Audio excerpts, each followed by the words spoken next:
Pendant tout le temps, tu vis dans la sainteté. Les esprits impurs, les démons, te surveillent. Le jour où tu oses négliger un peu, c'est le jour où le pouvoir de l'envoûtement va trouver une brèche. Est-ce que quelqu'un m'entend? Laisse-moi te dire ceci. Dis à ton frère, aujourd'hui, ça doit changer pour ta vie. Mon frère, celui qui prend un avion, c'est simple à comprendre, mais on va expliquer. Celui qui prend un avion, il est plus anxieux que celui qui est sur terre. Parce que celui qui prend un avion a aussi accepté une option. Il s'est aussi attaché à une option, le crash. Ok? Celui qui est sur terre ne peut pas craindre le crash. Il est sur terre. Mais celui qui est dans l'avion, oui, tu es dans l'avion, tu vas quelque part, mais tu t'es aussi attaché à une option, c'est que l'avion peut crasher. Celui qui court, qui dit je veux commencer une course aujourd'hui, je veux commencer une course avec tel et tel, il s'est aussi exposé à l'échec. Parce que quand tu commences à courir, il est aussi possible que tu sois perdant. Tout celui qui a commencé une course est exposé.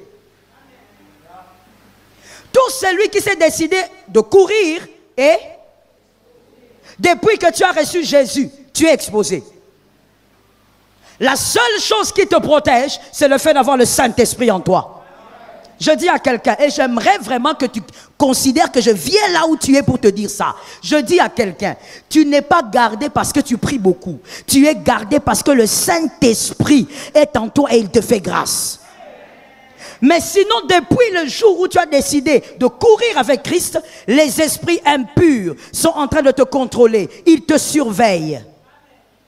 Et ils attendent que la brèche s'ouvre. Pourquoi? Parce que les esprits impurs doivent démontrer à Dieu, veulent démontrer continuellement à Dieu que les hommes qui choisissent Jésus sont des hommes incapables de vivre avec Jésus. Tu es la proie de ses puissances. Voilà pourquoi tu as commencé de courir, n'ose pas t'arrêter. C'est ainsi que l'apôtre Paul a dit, qui vous a envoûté? Mais qu'est-ce qui s'est passé? Qu'est-ce qu'il y a dans votre intelligence? Quand on commence à courir, on ne s'arrête pas. Parce que tu seras atteint. Est-ce que quelqu'un m'entend? Quand on a commencé, je vais expliquer ça autrement. Je vais sur plusieurs terrains, comme ça tout le monde me comprend. Quand on a commencé à boxer, on est sur un ring. On a commencé à boxer, on donne des coups. On ne s'arrête pas. Quand tu t'arrêtes, les coups vont entrer chez toi. On ne s'arrête pas. Est-ce que quelqu'un entend? Tu es un boxeur sur un ring, tu donnes des coups au diable, ne t'arrête pas. Tu n'as pas le droit de t'arrêter. En Christ, il n'y a pas de break. Non, je vais prendre une pause. Ces derniers temps, j'ai trop prié. Ces derniers temps, il y avait trop de retraites. Je veux prendre une pause. Tu n'as rien compris. Voilà pourquoi ta vie a des problèmes de choix. Parce qu'il y a un esprit d'envoûtement qui commence à te contrôler. En Christ, il n'y a pas de break. Il n'y a pas de pause. En anglais, je pourrais dire, if you want to take a break, the devil will break you. Tu ne peux pas en Christ prendre une pause. Cette phrase, je ne peux pas la dire en français. Tu ne peux pas prendre une pause. Si tu prends une pause, le diable va t'imposer la destruction. Tu dois savoir. Le diable t'imposera une destruction. En Christ, il n'y a pas de spa. Spa spirituel. Je ne dis pas physique. Physique, il y en a, c'est bien. Spirituel, il n'y en a pas. Oh non, j'ai besoin de me relaxer un peu. Ces derniers temps, il y a eu 21 jours à l'église. On a besoin de prendre une pause. C'est quand tu prends cette pause que le diable va t'imposer la destruction. En Christ, il n'y a pas de pause. Quand tu cours, ne t'arrête pas. Cours sans t'arrêter, ça tombe sur quelqu'un. Cours sans t'arrêter au nom de Jésus. Cours et ne laisse rien t'arrêter. Voilà pourquoi en Christ, mon frère, on ne court pas aux dépens de son frère ou sa sœur. En Christ, on court selon sa foi. En Christ, on court selon son histoire avec Christ. En Christ, on court selon ses expériences. Ta sœur est fatiguée de venir à l'église, gloire à Dieu, prie pour elle. Toi, cours. Tu es dans un département où tu vois que ton responsable est façon, négligent. Quand vous venez pour la prière, vous venez pour des réunions, le responsable n'est pas là. Ne te décourage pas parce que lui n'est pas là. Prie. D'ailleurs, prends les choses en main, commence à diriger ça. Saint-Esprit. Certaines, l'envoûtement, bien aimé, personne n'est à l'abri de l'envoûtement. Il ne faut pas croire que parce que cette personne est à l'église depuis 20 ans, qu'elle est à l'abri de l'envoûtement. La seule chose qui peut te préserver de l'envoûtement, c'est le Saint-Esprit. Le Saint-Esprit va te garder au chaud. Le Saint-Esprit va veiller sur ta foi afin qu'elle ne dorme jamais. Ta foi ne doit jamais dormir. Est-ce que quelqu'un m'entend très bien? Est-ce que quelqu'un m'a compris? Vous savez, certaines choses, je pense que c'est lié aussi à l'âge spirituel. De quoi je veux parler? Prenons un exemple dans la nature. Un enfant de 9 ans, 10 ans, vous pouvez lui dire, va préparer, viens faire du poisson. La petite fille ou le petit garçon peut commencer à faire le poisson et à un moment donné, d'abord il va le faire avec négligence et deuxièmement, à un moment donné, il peut se fatiguer. Mais un adulte sait que même s'il doit préparer 5 plats, 10 plats, il va le faire jusqu'à terminer. Vous comprenez bien? Qu'est-ce que j'ai envie de dire? Des fois, quand on est un bébé spirituel, on se décourage facilement dans la foi. On ralentit facilement. On vit dans la négligence des choses de Dieu parce qu'on est un bébé. Tu ne sais pas combien cette négligence te détruit. Voilà pourquoi tu trouves ça normal. Mais un adulte, dans les choses du Seigneur, évidemment, pas dans l'âge, mais dans les choses spirituelles, lui qui connaît les manigances du diable, ne peut pas laisser une minute au diable. Quand il est fatigué, il dit, Saint-Esprit, restaure-moi, toi tu es le restaurateur. Je dis à quelqu'un, le Saint-Esprit, il a même fortifié un brigand qui était à la croix, qui ne connaissait pas Jésus. Et toi, tu connais Jésus, tu crois qu'il est incapable de te fortifier? Le Saint-Esprit va te fortifier. Lorsque tu sens que tu es épuisé spirituellement, attache-toi au serpent des reins. Ça tombe sur quelqu'un. Pendant que je parle, il y a une puissance aussi ténébreuse qui sort de ta famille. Lorsque tu te sens fatigué dans ton esprit, frère, ça arrive. Mais il y a quelqu'un, appuie-toi sur le Saint-Esprit, invoque le Saint-Esprit. Ne laisse jamais la négligence t'atteindre. Je parle maintenant à chacun de vous de manière individuelle. Vraiment, j'ai envie de laisser le micro et de venir là où tu es. Mais je ne peux pas me départager, vous êtes nombreux. Je dis ceci.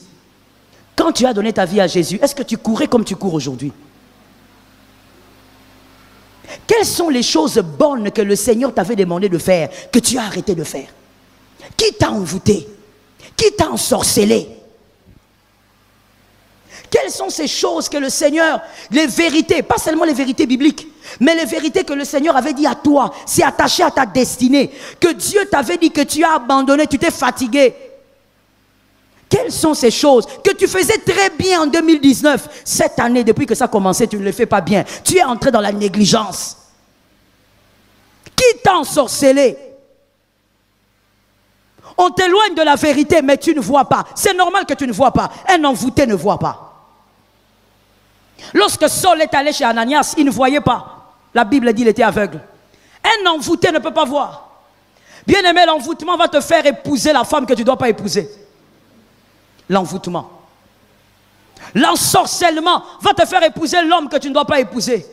Tout ce qu'il dit, toi tu entends ça comme le miel, tu entends ça comme les bonnes choses. Et pourtant, c'est tout un esprit d'envoûtement pour t'éloigner de ta destinée. Un homme bien que tu épouses qui n'est pas le tien, tu t'es égaré. Voilà pourquoi je dis souvent aux célibataires, tout homme bien n'est pas le tien, toute femme bonne n'est pas la tienne. Il ne suffit pas qu'un homme soit bien pour qu'il soit ton mari. Non, c'est question de destinée. C'est question de parcours. Mais quand tu es envoûté, là où le Seigneur n'est pas, c'est là où toi tu es. Tu touches de l'argent. Le Seigneur a un projet pour toi. Mais non, toi non. Parce que tu es envoûté. Tu es loin de la vérité. Tu prends l'argent, tu vas acheter une parcelle. Dernièrement, il y a une dame qui avait touché une somme d'argent. Elle est allée acheter une parcelle. Moi, je ne savais rien du tout. Alors que je suis son pasteur. Je ne savais rien. Et puis, je ne sais même plus qui m'apprend qu'elle a acheté une parcelle. J'ai dit, ok, gloire à Dieu. Et 2 semaines après, elle vient me voir. Il dit, maman, il faut vraiment que tu pries. C'était même du haut de la chair, comme ça, à la Cité Verte. Maman, il faut que tu pries. Je dis, quoi? Non, la parcelle que j'avais achetée, maintenant il y a les érosions, ça risque de partir. J'ai dit, tu as acheté une parcelle? Je ne suis pas au courant. Non, maman, je n'avais pas le temps de vous expliquer. Je regarde la dame, j'impose les mains pour prier, mais à un moment donné, je sens autre chose. Je lui dis, écoute, tu vas perdre. Parce que c'est ce que Dieu me montre, tu vas perdre. Elle était triste, elle est rentrée, une femme de plus de 50 ans, allez imaginer, ça faisait partie de ses économies, elle est partie, et après quelques jours, évidemment, l'érosion, elle a perdu la parcelle. Beaucoup d'argent, perdu. Est-ce que tu penses que Dieu qui a dit, je connais le projet que je formais sur toi, ça peut être c'est Dieu qui t'envoie prendre 30 000 $, le mettre dans une parcelle qui va partir? L'envoûtement est réel. Il y a des gens qui vivent dans l'envoûtement. Tu décides de faire des choix, mais le diable, il est derrière, il te pousse. Parce qu'il contrôle déjà ton intelligence. Mais pourquoi il contrôle ton intelligence? Tu t'es éloigné des choses saintes. Quand on s'éloigne des choses saintes, le diable finit par vous avoir.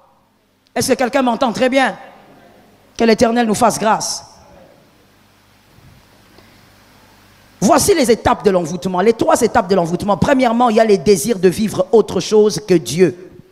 Le désir de vivre autre chose que Dieu. Bien-aimé, quand tu as besoin, comme j'entends souvent certaines personnes dire, j'ai besoin de changer